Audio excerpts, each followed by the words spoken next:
Chintamanrao high school त्याचा 100वा वाढदिवस होता आणि त्यानिमित्तानं त्या समारंभात भाग घेण्यासाठी आलो। आज माझं तिसरं पुस्तक वॉशिंग्टन डायरी, पुस्तकाचं नाव वॉशिंग्टन डायरी असलं तरी सुद्धा ते मराठी पुस्तक आहे। माझं तिसरं मराठी पुस्तक। मी मराठी भाषेत शिकलो, मराठी बोलतो, मराठी लिहितो। जरी अमेरिकेत गेली 47 वर्ष असलो तरी सुद्धा मराठीवरती प्रेम आहे आणि अमेरिकेमध्ये मराठी भाषेची, मराठी संस्कृतीची प्रगती उदो करण्याचं काम मी बृहन महाराष्ट्र मंडळ अमेरिकेतलं त्याचा अध्यक्ष या नात्यानं बरीच वर्ष केली आहेत।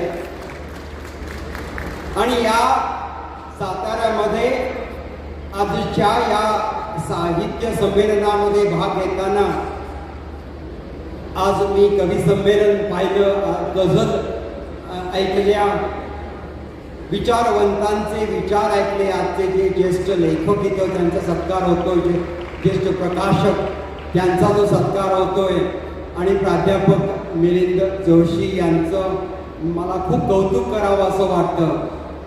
त्यांचं जे बोलणं आहे, त्यांची जी भाषणं आहेत, त्यांचे जो परखड विचार आहेत आणि त्यांनी आज ज्या ज्येष्ठ लेखकांचा सत्कार केला या सर्वाबद्दल विचारांची जी देवाणघेवाण, हे सर्व प्रेम, ही आपली भाषा, हे सर्व मनात ठेवून आज मी परत अमेरिकेला, आज रात्री अमेरिकेला जाईन।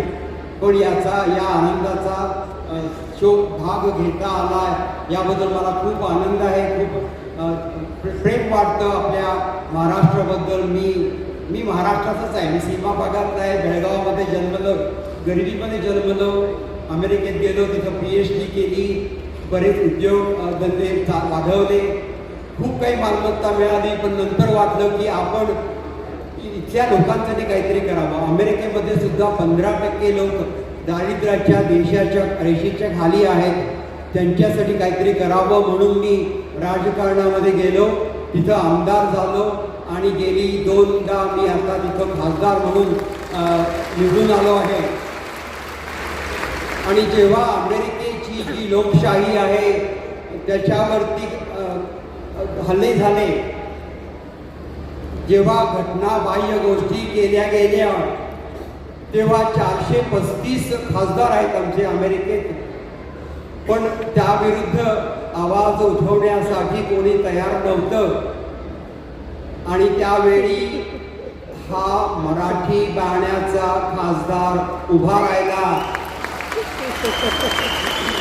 आणि अमेरिकेच्या संसदेमध्ये अमेरिकेच्या राष्ट्राध्यक्षा विरुद्ध 7 कलमं असलेला महाअभियोग मी त्या संसदेमध्ये मांडला।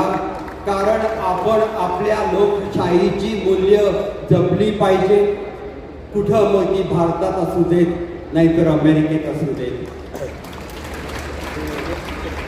आज तुम्ही सर्वांचं प्रेम, हे घरचं कौतुक, याबद्दल मी आपला आभारी आहे।